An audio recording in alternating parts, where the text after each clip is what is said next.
같이 묵상기도 드림으로 12월 셋째 주일날 예배 하나님 앞에 드리겠습니다. 여호와의 영광이 나타나고 모든 육체가 그것을 함께 보리라. 이는 여호와의 입에 말씀하셨느니라.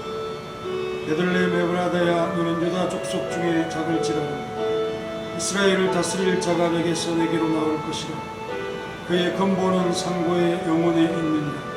그는 한 아기가 우리에게 낳고 한 아들을 우리에게 주신 바 되었는데 그의 어깨에는 정사를 메었고 그의 이름은 기묘자라, 모사라, 전능하신 하나님이라, 영존하시는 아버지라, 평강의 왕이라 할 것입니다.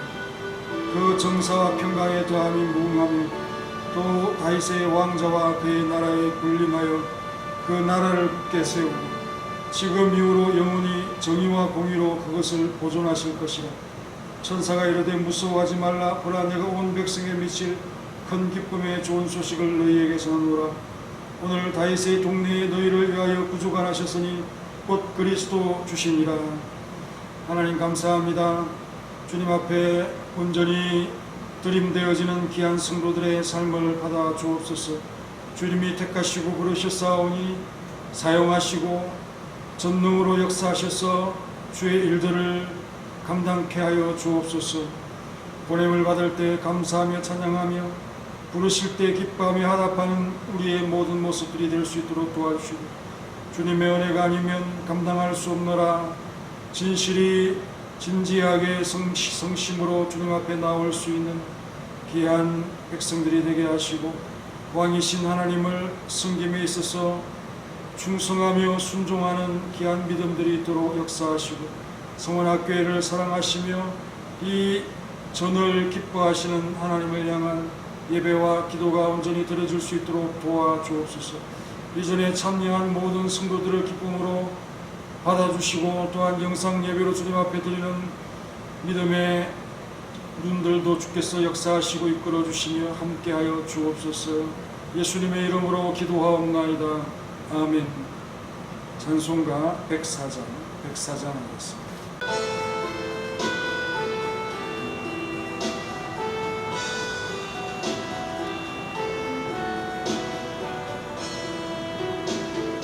오소서 임마누엘, 오구하소서 이스라엘.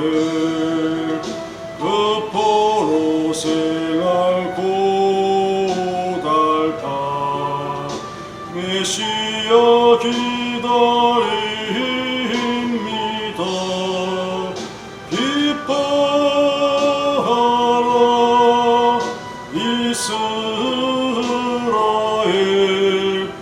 곧 오시리요 임마누엘.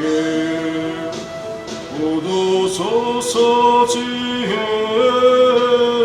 주, 온 만물 질서 주시고 참 진리의 길 보이사 갈 길을 인도하소서. 기뻐하라 이스라엘, 곧 오시리오 임마누엘. 곧 오소서 소망의 주, 만 백성 한만 이루어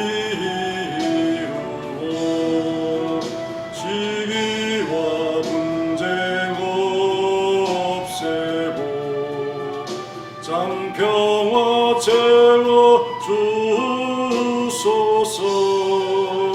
기뻐하라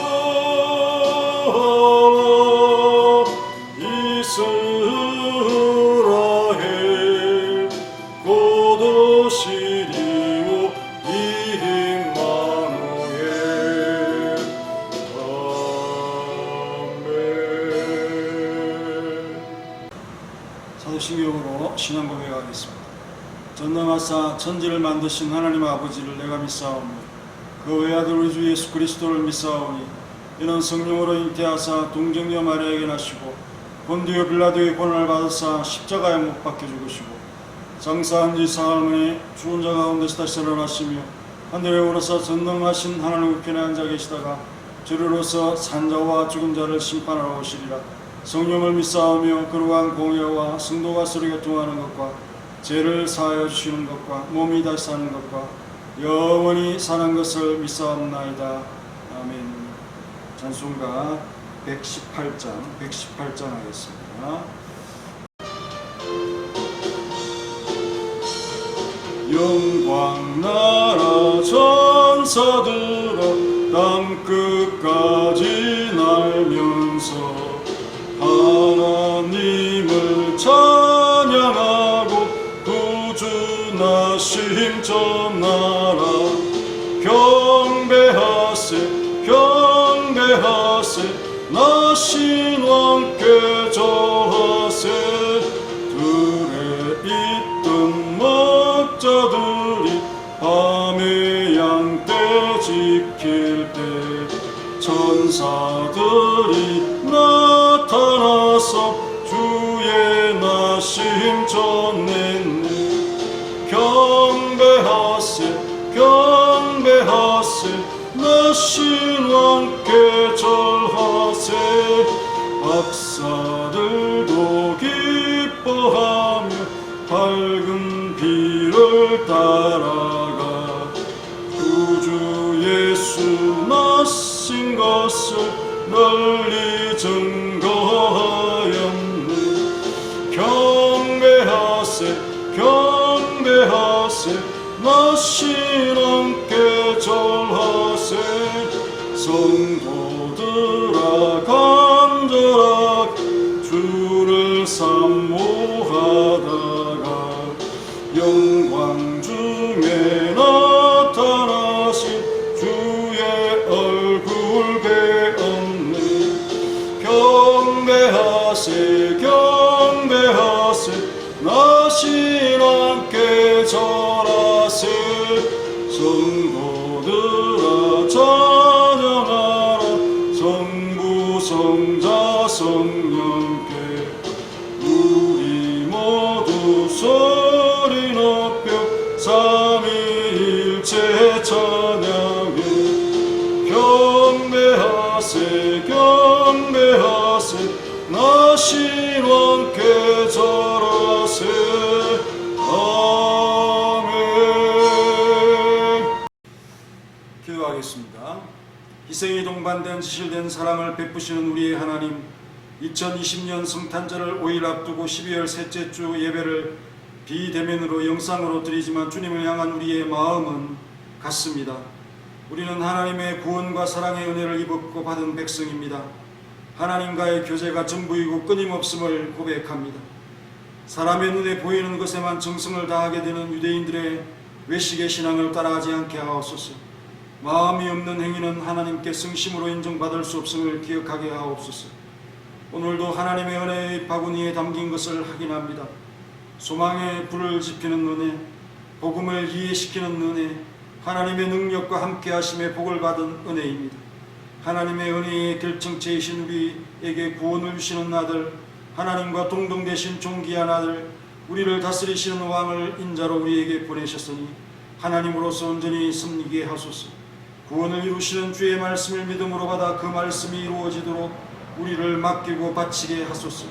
그 말씀의 일에 다하지 못한 부족을 용서하소서. 서문학교의 운동이 주의 영광과 이름이 걸린 일이오니 긍휼히 여기시오 우리를 보존하소서. 신앙의 자유가 넘치는 대한민국의 헌법에 감사하지 못했습니다. 하지만 우리의 신앙의 선배들이 견뎠듯이 어려운 중에도 끝까지 신앙의 길을 걸으며 서문학교의 운동에 힘을 나누게 하소서. 우리 신앙의 공동체 제신노예가 달려가고 있는 세계 선교와 파송한 선교사들을 주관하여 주옵소서. 우리 모든 성도들을 건강하게 보호하시고 그들의 날개 그늘과 구름이 친히 되어 주옵소서. 주일학교 친구들을 다니엘처럼 지혜롭게 하시고 야베처럼 샘의 신앙 장막에 거하며 창대한 자들이 되게 하소서. 이들의 꿈과 소원이 야곱과 요셉처럼 신앙과 관계하며 신앙으로 크게 펼쳐가게 하소서. 할렐루야. 찬양대원들의 찬양을 기억하시고 이들이 돌린 영광이 은혜로 돌아오게 하심을 감사합니다. 찬양의 사명을 다하도록 질병들이 물러가게 하옵소서. 외로운 바람을 안고 수고한 안내의용과 흥금위원회 앞서 드림을 향기로운 제물로 받으소서. 잠시 동안 찬양을 북돋는 자들의 쉼을 통해 재충전하게 하시고 피아노와 오르간과 드럼으로 찬양을 공부시킬 수 있는 은사와 감동을 더하시고 다윗의 연주처럼 능을 일으키게 하옵소서. 모든 성도들의 길에 주님이 함께 하옵소서. 예수님의 이름으로 기도하옵나이다. 아멘.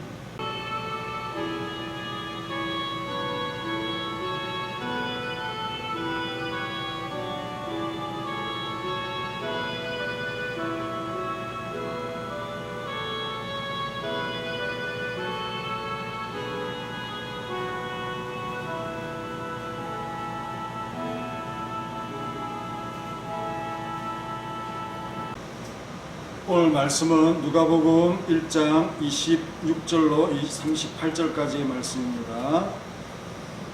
여섯째 달에 천사 가브리엘이 하나님의 보내심을 받아 갈릴리 나사렛이란 동네에 가서 다윗의 자손 요셉이라 하는 사람과 약혼한 처녀에게 이르니 그 처녀의 이름은 마리아라. 그에게 들어가 이르되 은혜를 받은 자여 평안할지어다. 주께서 너와 함께 하시도다 하니 처녀가 그 말을 듣고 놀라 이런 인사가 어찌함인가 생각하며 천사가 이르되 마리아여 무서워하지 말라. 내가 하나님께 은혜를 입었느니라. 보라 내가 잉태하여 아들을 낳으리니 그 이름을 예수라 하라. 그가 큰 자가 되고 지극히 높으신 이의 아들이라 일컬어질 것이요 주 하나님께서 그 조상 다윗의 왕위를 그에게 주시리니 영원히 야곱의 집을 왕으로 다스리실 것이며 그 나라가 무궁하리라. 마리아가 천사에게 말하되 나는 남자를 알지 못하니 어찌 이 일이 있으리이까. 천사가 대답하여 이르되 성령이 내게 임하시고 지극히 높으신 이의 능력이 너를 덮으시리니 이름으로 나실 바 거룩한 이는 하나님의 아들이라 일컬어지리라. 보라 내 친족 엘리사벳도 늙어서 아들을 배우느니라. 본래 임신하지 못한다고 알려진 이가 이미 6달이 되었나니 대저 하나님의 모든 말씀은 능하지 못하심이 없느니라. 마리아가 이르되 주여 여종이 오니 말씀대로 내게 이루어지이다 하며 천사가 떠나가니라. 아멘. 하나님의 구원과 사랑을 받은 성도라는 제목으로 본문을 나누어 보겠습니다. 12월은 가장 위대한 하나님의 구원과 크신 사랑을 기억하는 달이지 않습니까? 그 구원과 사랑의 결정체, 그는 예수님이시죠. 그 이름 예수. 그는 지극히 높으신 분이시요 하나님의 아들이시요 열방과 만물을 다스리시는 왕이신 분이십니다. 이 달은 그리스도에 관한 이 그림자 같았던 오래된 약속, 그 약속의 실체를 드러내는 분이 드디어 오심으로 확정된 날을 기념하는 성탄절이 있는 달이기도 합니다.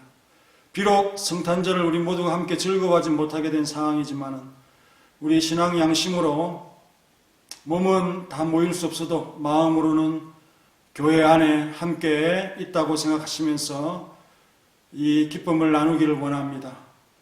외적 환경에 휘둘리거나 빼앗기거나 핑계대는 것은 얕은 신앙인이나 하는 것이죠.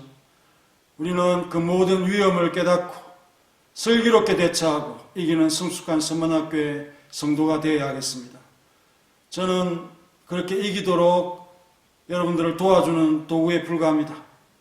성령께서 각 개인에게 힘을 주시지 않는다면 온갖 방법과 노력은 무용하고 무익할 뿐이다. 그래서 이기는 일에 장담하지 말고 하나님의 도우심과 또 은혜를 진지하게 성심으로 구하는 우리가 됩시다. 우리는 그 위대한 하나님의 역사 가운데 놀랍게도 그의 구원과 사랑을 직접적으로 받은 성도로 택함을 입어 그 혜택을 누리게 되지 않았습니까? 그것을 성경에서는 은혜와 평강이라고 이 두 단어로 표현하고 있고 반복하고 있습니다. 고린도전서 1장 3절에 하나님 우리 아버지와 주 예수 그리스도로부터 내와 평강이 교회에 있기를 원하노라. 서문학 교회에 있기를 원하노라. 이렇게 적용할 수 있죠. 요한일서 1장 3절에 은혜와 긍휼과 평강이 하나님 아버지와 아버지의 아들 예수 그리스도께로부터 진리와 사랑 가운데서, 곧 교회지요. 진리와 사랑 가운데서 서문학 교회 안에서 우리와 함께 있으리라. 올바른 교회관이 이 무질서한 시대 속에 꼭 필요한 신앙입니다. 빠르게 이합집산하는 이 시대의 흐름 속에서도 그 진리의 등불을 가진 자들만이 살아남고요, 명예와 이름을 지키더라고요. 많은 사람들이 이런 일에 실패하고 사람들 간의 그 관계 속에서 견디지를 못하고 자신의 교회라고 하는 그런 칭호와 명예를 다 지키지 못하고, 그러나 나중에 그렇게 하지 못한 것들에 대해서 후회하면서 살아갑니다.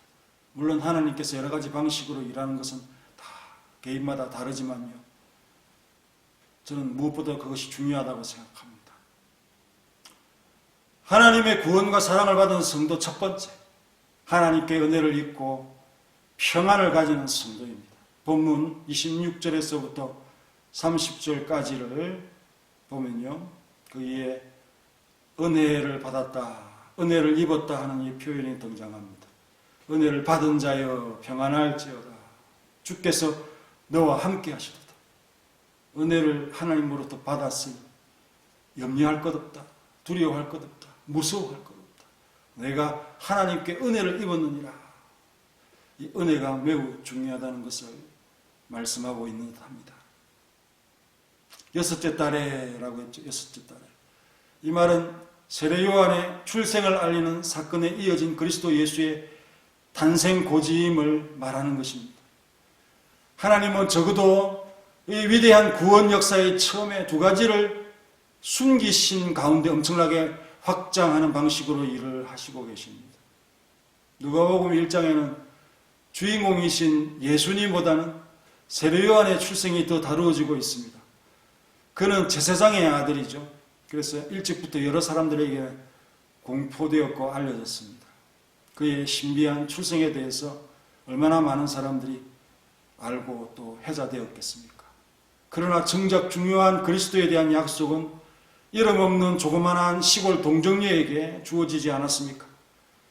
세상은 이름 있는 자들이 그것을 알아주기 때문에 세례 요한은 부각되었지만 주인공이신 예수님은 30년 동안 더 감추인 채 세월은 흘러갔습니다.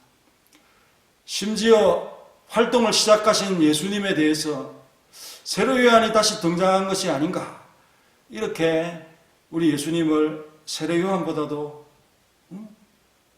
더 못한 그런 존재로 그렇게 보는 사람도 있었습니다. 하지만 실상은 서로 비교조차도 안 되는 그런 분 아닙니까? 세례 요한은 스스로 자기는 신들매를 풀기도 감당할 수 없다, 신끈을 풀기도 감당할 수 없다, 그렇게 자인했습니다. 히브리서에는 유대인들에게는 건국의 아버지와 같은 분이고, 또 율법의 어떤 이 통로와 설계자처럼 보이는 그런 모세와도 범접할 수 없는 분으로 대조되고 있습니다. 모세는 사안이고요, 예수님은 아들로서 그 종기의 차이가 있습니다. 그러나 처음에는 종들이 사안이 더 유명하였던 것이죠.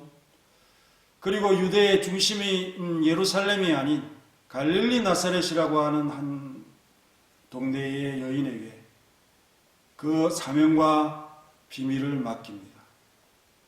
또 무엇을 숨기셨습니까? 어린 예수님과 그를 잉태하고 출산한 마리아를 보호하시려고 하신 의도도 있지만 그녀가 이미 결혼을 약속한 자가 있었기에 세상은 결혼이라고 하는 이 희장에 가려서 그리스도를 요셉의 아들로 보았죠. 그러나 믿음 있는 자들은 거기에서 하나님의 아들을 보게 되어집니다. 하나님이 이렇게 일부러 약한 자와 겸손한 자에게 그 비밀의 청지기역을 맡김을 통해서 우리의 교만을 시험하시는 아주 지혜로운 분이십니다. 스스로 작다고 낙심하지 마십시오. 그리고 작은 자들에게 여러분들이 얕보지 마십시오. 하나님 앞에서 나중에 큰 코를 다칩니다. 하나님이 하시는 일은 그 누구도 제대로 예측할 수 없다는 것이 바로 정답입니다. 27절에 다윗의 자손 요셉이라 하는 사람과 약혼한 처녀에게 이르니 그 처녀의 이름은 마리아라. 마리아, 구약에는 미리암입니다. 마리아에게 오신 것이 무작위 선택이 아니고 어느 한 시대의 피언입니다. 그녀의 약혼자가 비록 몰라겠지만 왕의 자손 중 한 사람이라고 말하고 있죠. 물론 그것이 무슨 혜택을 갖고 오고 이름도 가져오고 명예를 갖고 오는 것도 아니지만 농담처럼 당신도 메시아의 은혜의 한 당사자가 될 수 있겠군요 라고 말할 수 있는 사람, 그와 마리아가 약혼을 했다는 거죠. 천사 가브리엘은 이 약속의 인물에게 관련된 정혼자에게 하나님의 말씀을 전달하러 정확한 주소로 찾아왔던 것입니다. 이미 그런 소망을 다 포기하고 살아가는 평범함에 불을 지핀 것이 아니겠습니까? 이게 바로 은혜입니다. 모든 게 파격적이고 은혜인 것이죠. 하나님은 사람에게 일하실 때는 은혜로 일하십니다. 왜? 하나님은 너무도 크신 분이시고 우리는 낮고 작기에 그 간극을 메울 수 있는 것은 우리에게 다가오시려면 은혜가 없이는 안 되는 것이 아니겠습니까? 이어서 26절에 천사 가브리엘이 하나님의 보내심을 받아 라고 했습니다. 다니엘에게 기도 응답의 소식, 메시아의 강림을 이라고 하는 이 소식을 가져왔던 가브리엘 천사의 사명은 너무 경이롭고 너무도 의외였기 때문에 그는 자기의 임무를 하나님의 은혜에 대한 칭송으로 시작하고 있습니다. 평강, 그대 지극히 은혜 받은 자여 라고 은혜에 대한 칭송을 하고 있습니다. 그리고 천사는 동정녀의 마음에 하나님의 은혜의 사상을 주입시키고 있죠. 28절에 그에게 들어가 이르되 은혜를 받은 자여 평안할지어다. 주께서 너와 함께 하시도다. 이렇게 말씀하지 않았습니까? 그렇게 되어야 마리아의 그 무딘 마음 문이 열리지 않겠습니까? 그래서 모든 이해를 넘어선 하나님의 신비를 드릴 수 있기 때문이죠. 은혜가 믿음을 가져오고 이해를 갖게 합니다. 마리아의 반응으로서 그 혼돈된 상황을 알 수가 있습니다. 29절에 처녀가 그 말을 듣고 놀라 이런 인사가 어찌함인가 생각합니다. 이 단어 디엘로 키제토라고 하는 생각하다라고 하는 이 단어 시제선 계속 숙고했다. 그 한참 그 생각에 빠져있는 이게 뭘까? 그렇게 생각하는 거죠. 얼마나 어리둥절하고 있고 당황하고 있는가. 은혜 없이는 복음도 이해되지 않고 우리 마음밭에 부드러움도 생기지 않습니다. 그래서 우리가 전에는 하나님 앞에 고슴도치 같았지 않았습니까? 도전적이었죠. 이제 그의 은혜 안에 들어졌어. 받아들여졌어. 그의 은총으로 감사주시는 그러한 참 귀한 자들이 다 되어졌습니다. 이해할 수 없는 놀라운 변화의 현상이죠. 은혜의 비가 내리고 은혜의 눈이 내렸어요. 그 땅이 그것을 먹고는 부드러운 땅으로, 강박한 땅에서 부드러운 땅으로 변화가 일어났습니다. 천사는 은혜를 다시 확인하죠. 30절에 천사가 이르되 마리아여 무서워하지 말라. 내가 하나님께 은혜를 입었느니라. 내가 하나님께 은혜를 얻었느니라. 네가 은혜를 취하게 되었느니라. 은혜를 소유하게 되었느니라. 이런 말씀입니다. 메시아의 어머니가 된다는 것은 모든 이스라엘 여인들에게 가장 큰 소망입니다. 왕가에 시집가는 일보다 여인에게 존귀한 그런 일이 있을까요? 물론 모든 어머니들이 자신의 아들들이 그렇게 귀하게 성장할 것으로 기대하고 있지만 다 되는 건 아니죠. 그러나 약속된 일로 만약에 자기 자녀가 그렇게 된다면 마리아는 이제 그렇게 대망하던 메시아의 모친이 되는 은혜를 얻게 되는 것이 아니겠습니까? 뭐 보통의 경우라면 그렇지만 약혼만 하고 아직 남자를 알지 못하는 그때에 이런 일이 자기에게 일어난다면 이거는 은혜가 아니고 저주라든지 아주 곤란한 그런 상황이 되는 것입니다. 남에게도 말할 수 없는 큰 비밀이 되고 마는 것이죠. 그래도 마리아는 은혜와 복이라고 여기면서 구약의 한나처럼 인내의 마음으로 견디는 자가 되어야 할 것입니다. 그러나 이 말씀에는 하나님의 사랑하심도 분명히 나타나고 있죠. 마리아의 두려움을 없애주기 위해서, 다가오기 위해서 하신 말씀이 아니겠습니까? 성도는 하나님의 말씀에 위로를 얻어야 합니다. 그리고 평안을 가져야 합니다. 믿음을 가져야 한다는 것입니다. 하나님의 구원과 사랑을 받은 성도는 두 번째, 지극히 높으신 이의 아들이라 일컬어질 그 이름 예수를 섬기는 성도입니다.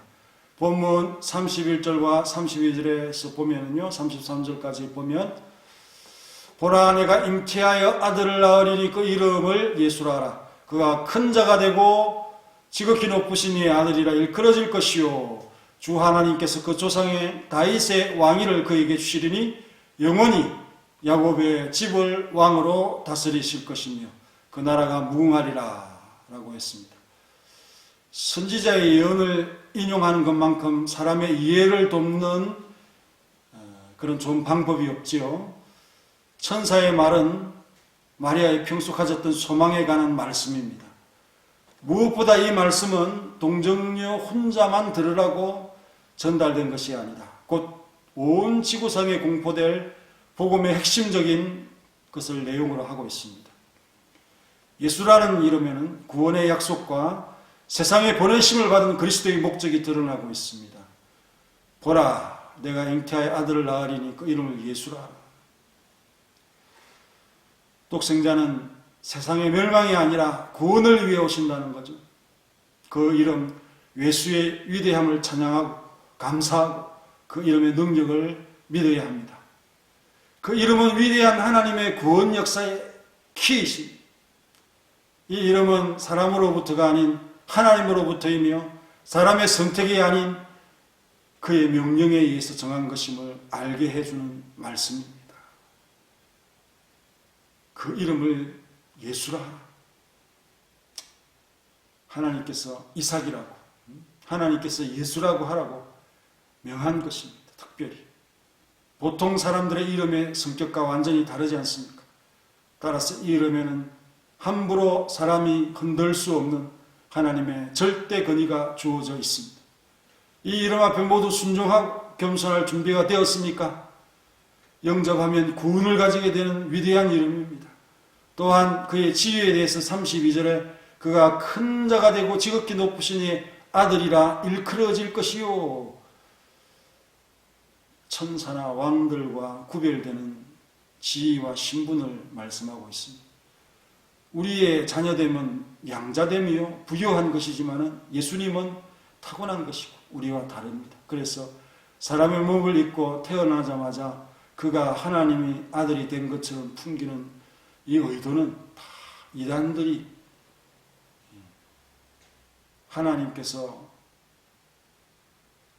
하나님과 그 아들의 본질이 다르다는 것을 얘기하려고 하는 그런 이단적인 사상들이에요. 하나님의 아들이 영원전부터 지금까지 존재해왔던 그 신분을 육신을 입고 계속 할 것이라고 하는 그런 뜻입니다. 그래서 요한 복음 1장 1절을 보면 태초에 말씀이 계시니라. 이 말씀이 하나님과 함께 계셨고 이 말씀은 곧 하나님이시니라. 그가 태초에 하나님과 함께 계셨고 만물이 그로 말하면 지음바 되었으니 만물의 원인자가 바로 우리 예수 그리스도이십니다. 요한 1장 2절에는 이는 아버지와 함께 계시다가 우리에게 나타내신 바 된 이시니라. 이런 하나님의 말씀 앞에서 여잡스러운 정말 어지러운 것들이 끼어들 수 있는 여지가 있습니까? 그 틈을 주지 않습니다. 이어서 주 하나님께서 그 종 다윗의 왕위를 그에게 주시리니 영원히 야곱의 집을 왕으로 다스리실 것이며 그 나라가 무궁하리라 라고 선포를 하고 있습니다. 이것은 마리아가 하나님의 구원의 일을 빠르게 이야기하는 말씀이자 우리 모두가 알아야 할 진리의 말씀이죠. 유대인의 상식이자 교회가 서는 근거인 말씀입니다. 무엇보다 우리가 깨달아야 할 것은 이 선포는 오래된 약속과 과 견고한 예언의 성취로서 다윗이라는 사람의 나라는 폐망하고 없어지지만 하나님의 흑연을 입는 그리스도의 나라는 진정한 영속성을 가지게 되는 나라로서 영원히 지속된다 하는 말씀입니다. 이 지상에서 망하고 다치고 쓰러지고 치이고 엎어지고 힘들어지는 성도는 망하는 성도입니까? 아닙니다. 결코 그럴지라도 지지 아니하는 성도라고 하는 사실을 믿기를 바랍니다. 이 말씀을 통해서 서문학교에 대한 견고한 믿음을 가지시기를 간절히 바랍니다. 확신이 없이 어떤 일을 할 수 있겠습니까? 서문학교에 대한 확신을 가져야 됩니다. 확신이 없는데 요동하지 않을 수 있겠습니까? 이 말씀 참 귀한데요. 언젠가는 우리도 영원히 왕노릇할 때가 있음을 소망하게 하는 말씀이기 때문에 그렇습니다. 디모데후서 2장 12절에도 참으면 또한 함께 왕노릇할 것이요. 예수님과 함께 왕노릇한다는 겁니다. 그런데 그 말씀 앞에 고난을 예견하기도 하죠. 우리가 주와 함께 죽었으면 또한 함께 살 것이요. 그러나 우리는 우리 예수님과 영원히 왕으로서 함께 누리게 되는 날이 옵니다. 우리로 함께 누리게 하시는 우리의 왕이신 예수 그리스도를 이제 성심으로 섬기기를 다하기를 원합니다. 우리 주님께는 조금 더 아끼지 마시고 아끼지 않고 쓰고 아끼지 않고 드리시는 그런 분으로서 섬기기를 원합니다. 결코 손해가 아닙니다. 하나님의 아들 예수 그리스도를 섬기는 것은 우리가 부유해지고 귀해지고 멸류관을 얻는 바로 그것입니다. 하나님의 구원과 사랑을 받는 성도 세 번째는 주의 종이오니 말씀대로 내게 이루어지이다 하고 믿음을 가지는 성도입니다. 본문 34절에서 38절까지의 말씀 가운데 보면 천사가 성령이 내게 임하시고 지극히 높으시니 능력이 너를 덮으시리니 나실 바 거룩한 이는 하나님의 아들이라 일컬어지리라. 보라 내 친족 엘리사벳도 늙어서 아들을 배웠느니라. 본래 임신하지 못한다 알려진 이가 아닌가. 그러나 이미 6달이 되었나니 대저 하나님은 모든 말씀은 능하지 못하시느니라. 하나님의 모든 말씀은 능하지 못하심이 없느니라. 그러니까 마리아가 주여 여종이오니 말씀대로 내게 이루어지다. 주님의 여종이오니 주인의 뜻대로 하시옵소서. 마리아의 엄청난 믿음과 순종을 따라가다 보면 참 재밌습니다. 왜냐하면 우리를 포함해서 다 그런 과정을 거쳐서 믿음의 확신에 거하게 되어지기 때문에 그렇습니다. 마리아는 자신이 하나님의 은혜를 입었다는 말씀을 받고는 하나님은 자연적인 방법에 얽매이지 않고 또 모든 지상적인 것을 초월해서 역사하시는 하나님의 무한한 능력을 믿고 즉시 깨달아야 옳지요. 그렇게 하면 100점이죠. 그래서 주저없이 의심없이 주의 여종이오니 말씀대로 내게 이루어지다 즉각적으로 답했으면 얼마나 더 좋았을까요? 하지만 아직 현재 그 말씀을 이해하고 수긍하고 받아들일 그런 준비가 아직 되지 못한 것 하나님께서 충분히 이해하고 계십니다. 전쟁과 잉태라고 하는 이런 그 성격의 차이는 있지만은 구약 성경에 기드온도 아주 비슷하게 마리아와 같은 반응이 나오는데 사사기 6장 14절에 보면 너의 힘으로 이스라엘을 미디안의 손에서 구원하라. 내가 너를 보낸 것이 아니냐. 그러니까 기드온이 하는 말이 뭡니까? 무엇으로 내가 이스라엘을 구원하겠습니까? 나는 이스라엘 중에 가장 작은 자이고 내 아버지 집에서 나는 막내입니다. 므낫세 중에 극히 약하고 내 아버지 집에서 막내입니다. 마리아의 반응과 생각은 지극히 당연하고 상식적이다. 기드온을 보면 그렇다는 것입니다. 34절에 그는 나는 남자를 알지 못해서 이런 일이 있으리까라고 답을 합니다. 기노스코 알다라는 이 단어 남녀관계를 나타내는 히브리어 야다와 같은 단어죠. 나는 남자를 알지 못합니다. 마리아는 생각합니다. 이런 뜻으로 말하죠. 놀라운 말씀이죠. 놀랍습니다. 하지만 나는 동정녀라.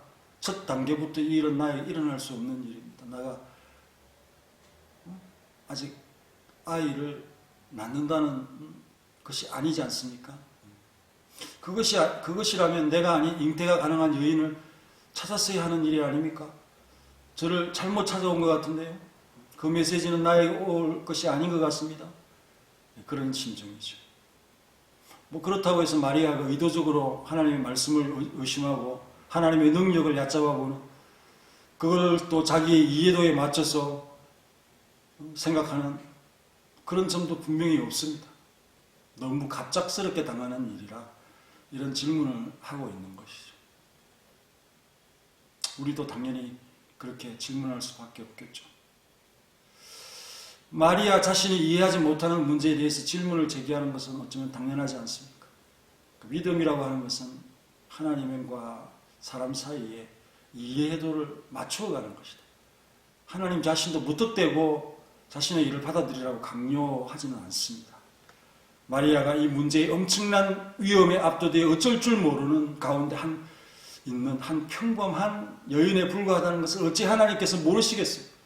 그래서 하나님을 대언하는 천사는 마리아에게 성령의 능력을 상기시키면서 침착하고 평온한 가운데 자신을 전적으로 하나님 앞에 바칠 수 있도록 잘 설명해주고 있는 말씀을 또 만나게 됩니다. 나실 바 거룩한 이는 하나님의 아들이라 일컬어지리라.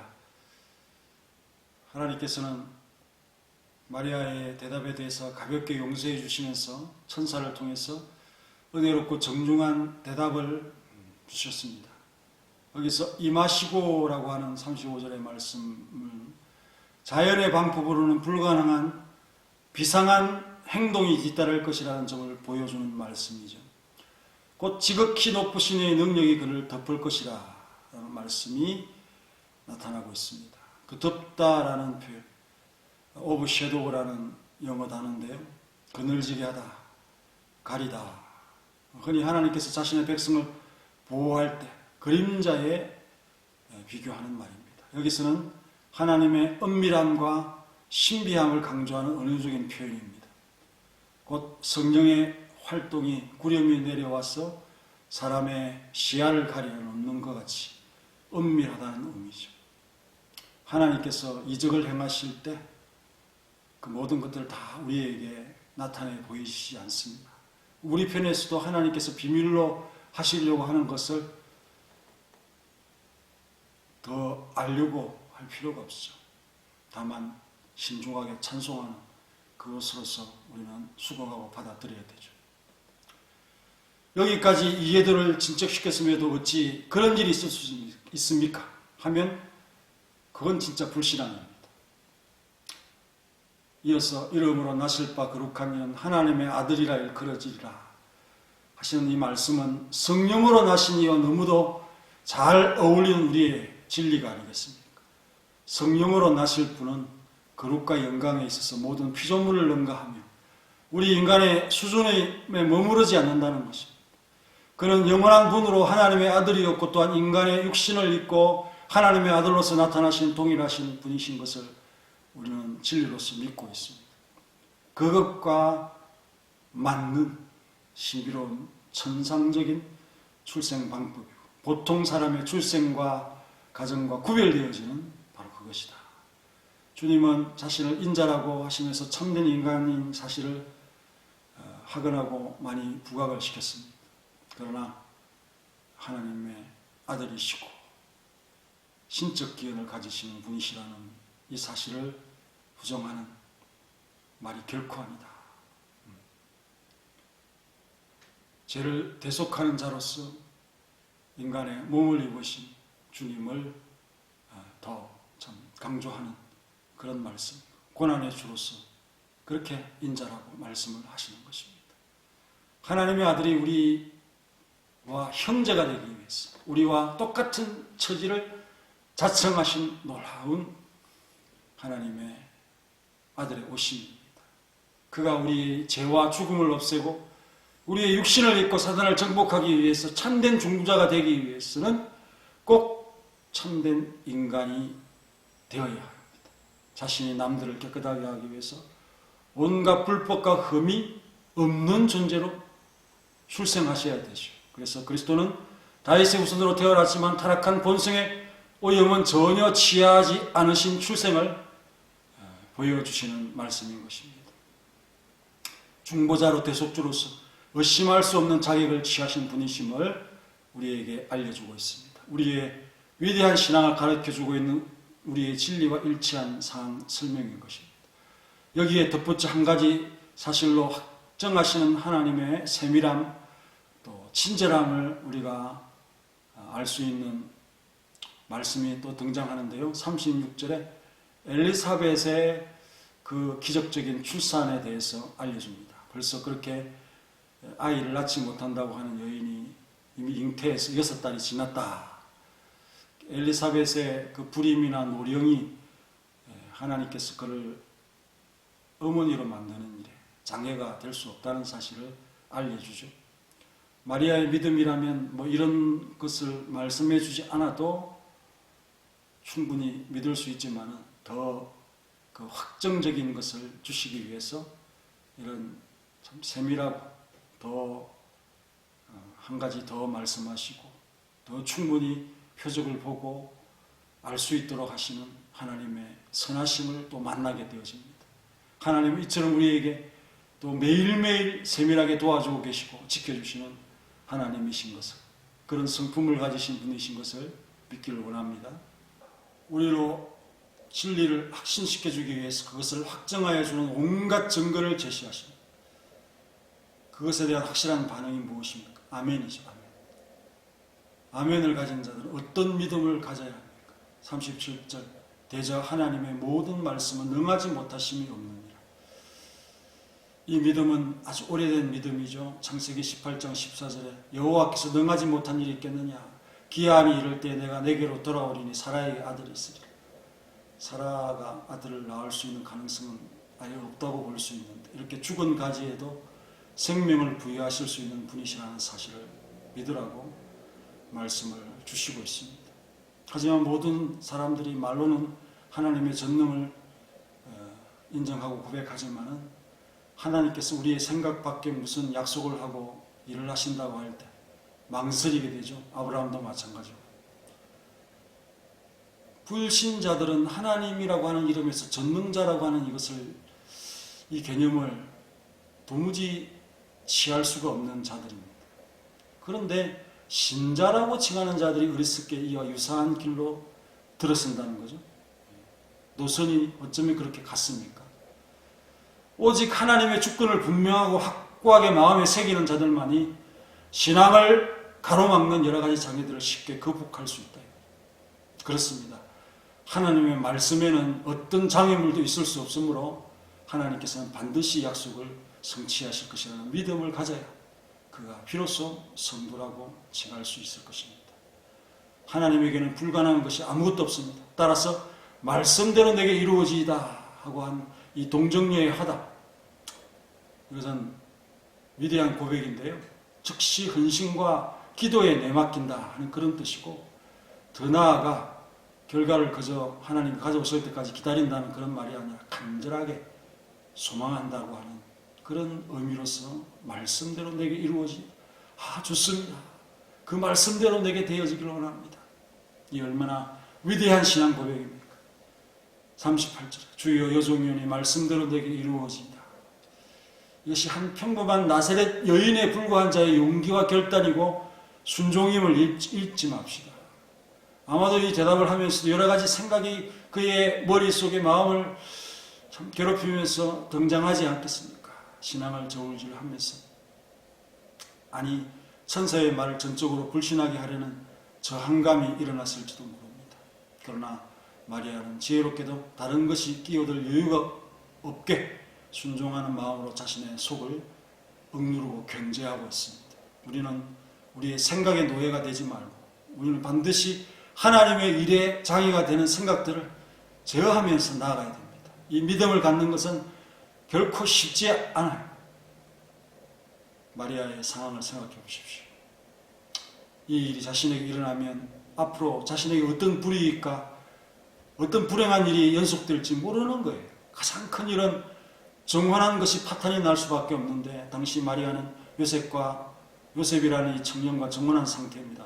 그런데도 마리아가 자기의 몸을 하나님의 도구로 받쳐 임신한다는 것, 사랑하는 약혼자에게 이 얼마나 충격적인 것입니까?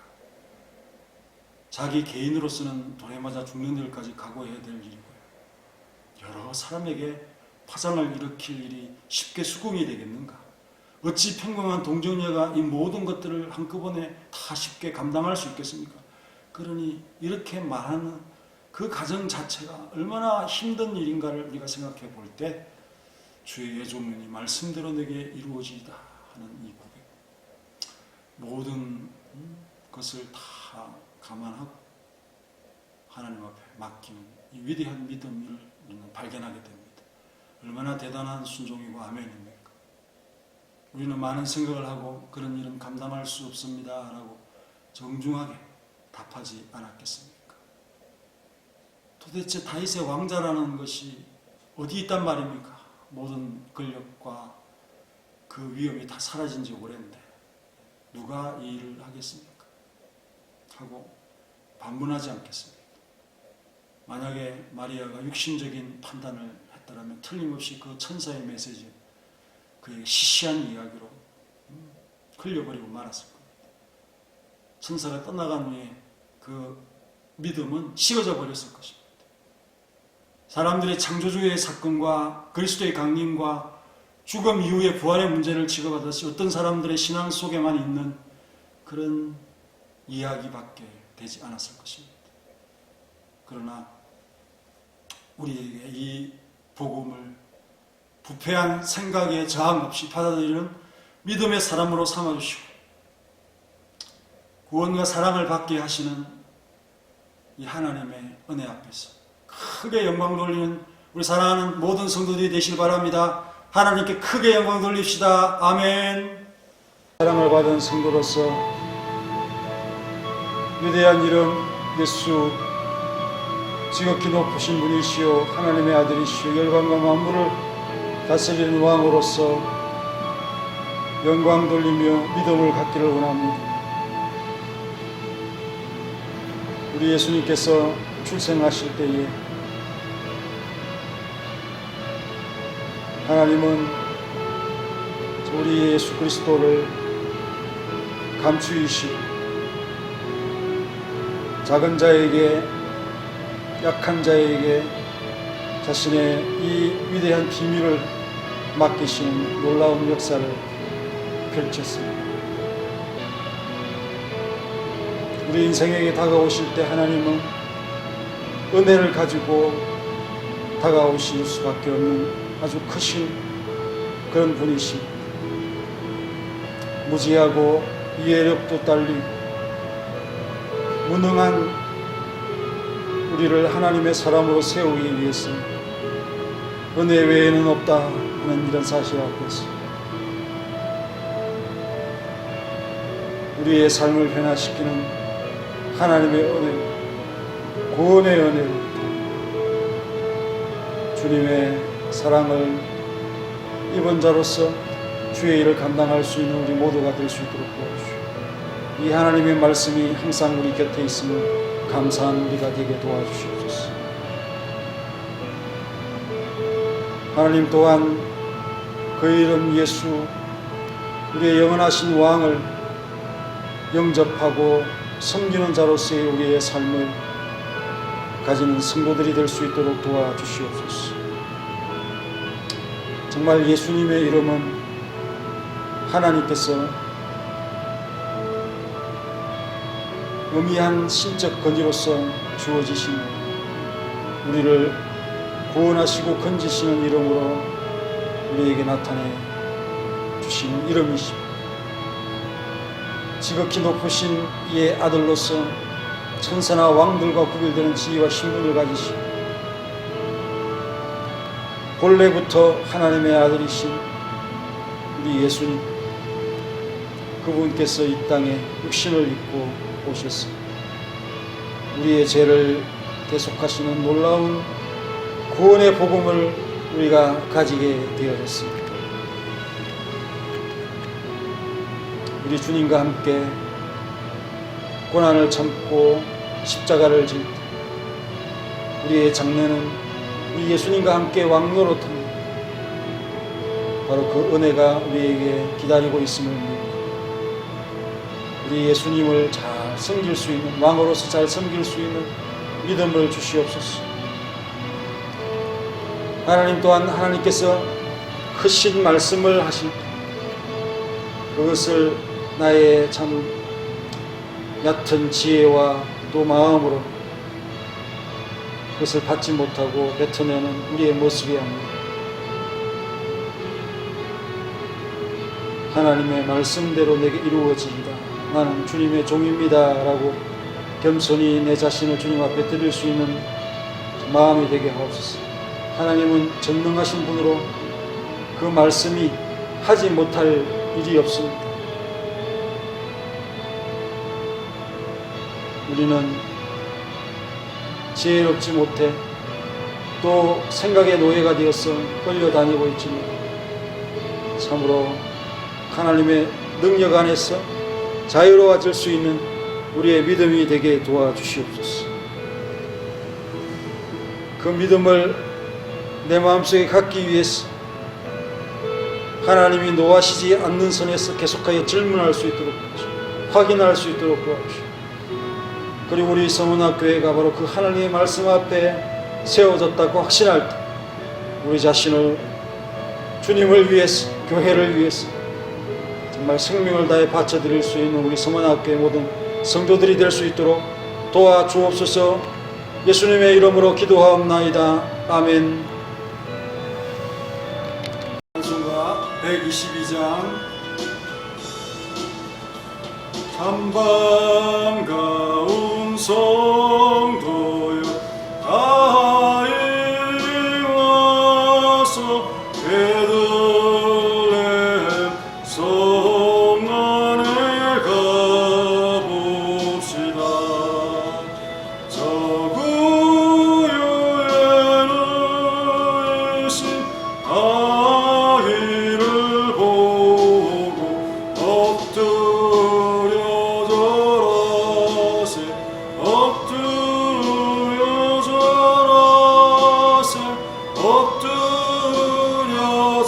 절하세 구주나셨네. 저 천사여 찬송 높이 불러서 이 광활한 천지에 울리게라. 주 하나님 앞에는 영광을 돌려 엎드려 절하세 엎드려 절하세 엎드려 절하세 구세주났네. 이 세상에 주께서 탄생할 때에 참신과 참사람이 되시려고 저 동정녀 몸에서 나시었으니 엎드려 절하세 엎드려 절하세 엎드려 절하세 구주나셨네.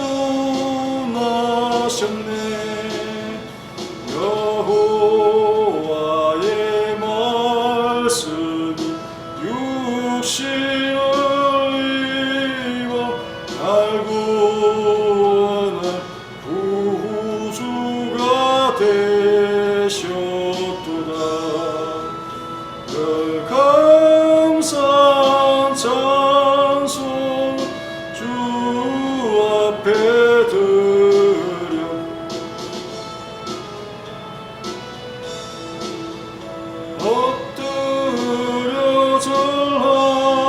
절하세 엎드려 절하세 구주나셨네.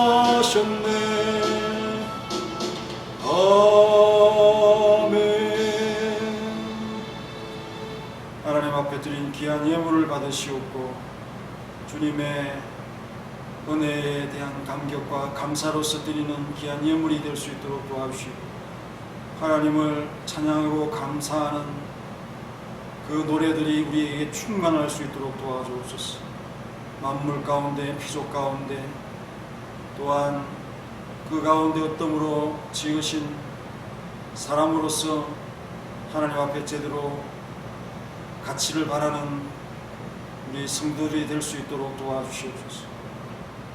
이 추운 겨울에 또 질병으로부터 보호하시고 주님의 말씀을 따라 살아가는 일에 모든 행보에 하나님의 큰 은혜가 넘쳐서 이들의 창고와 이들의 삶에 풍부함과 부유함이 넘치도록 도와주시고 또한 모든 것 속에서 하나님으로 만족할 수 있는 우리 귀한 성도들의 신앙이 있도록 역사하여 주옵소서. 또한 더 많은 것으로 약속하고 드리고 서원할 수 있도록 믿음을 주시고 하나님의 거룩하신 또 고난의 삶을 잘 견디며 함께할 수 있는 우리 모두가 될 수 있도록 도와주옵소서. 예수님의 이름으로 기도하옵나이다. 아멘. 광고 드리겠습니다. 코로나가 심각한 상황인데요. 비대면 예배로 드릴 수밖에 없어서 안타깝습니다. 하지만 주일 낮 예배도 10명 정도로 이렇게 참석하고 특별히 수요 예배에 많이 나오셔서 이렇게 예배를 드리시면 감사하겠습니다. 이번 주에는 금요일에 성탄절 예배가 있는데 온라인으로 드려야 되겠습니다. 그래서 오늘 주일과 또 수요일을 성탄 주일로 생각하시면서 그렇게 참석하시고요. 성탄절에는 오히려 이 장소, 이 공간에 많은 사람이 오면 그 시청으로부터 관리를 받을 수 있기 때문에 수요일이나 주일에 이렇게 오시면 더 좋겠습니다. 그리고 사랑의 선물들은 미리 가져오시고요.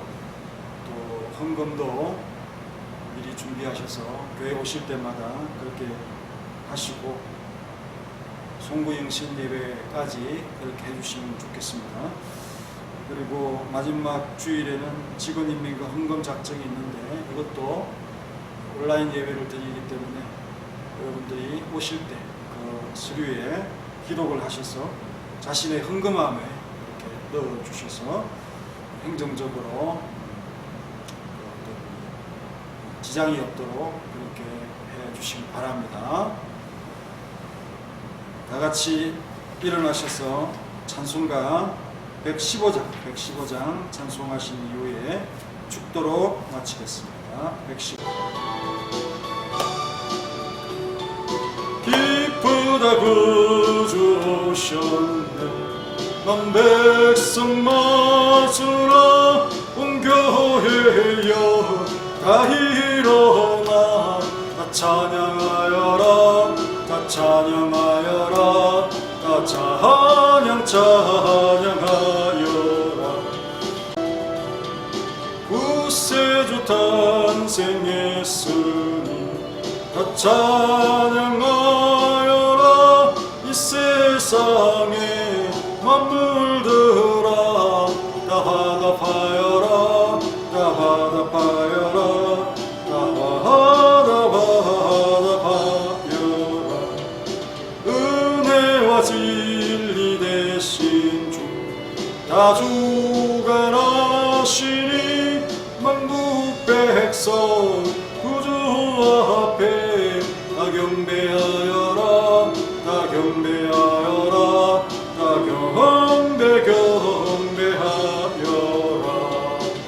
아멘. 이제는 우리 구주 예수 그리스도의 은혜와 독생자 주신 놀라우신 하나님의 사랑과 성령님의 교통하심이 하나님의 구원과 사랑을 받은 성도로서 은혜 입은 자임을 자각하게 하시고 또 위대한 이름, 구원의 이름, 그 이름 예수 그리스도를 내 마음의 구주로 영접하며 하나님의 말씀의 위대함과 그 전능성에 대하여 조금도 의심하지 않고 주의 종이오니 주님의 말씀대로 이루어지이다라고 겸비한 마음으로 수긍하며 받아들이는 믿음에 거하길 원하는 사랑하는 성도들과 가정과 기업이 이제로부터 영원히 함께 있을지어다. 아멘.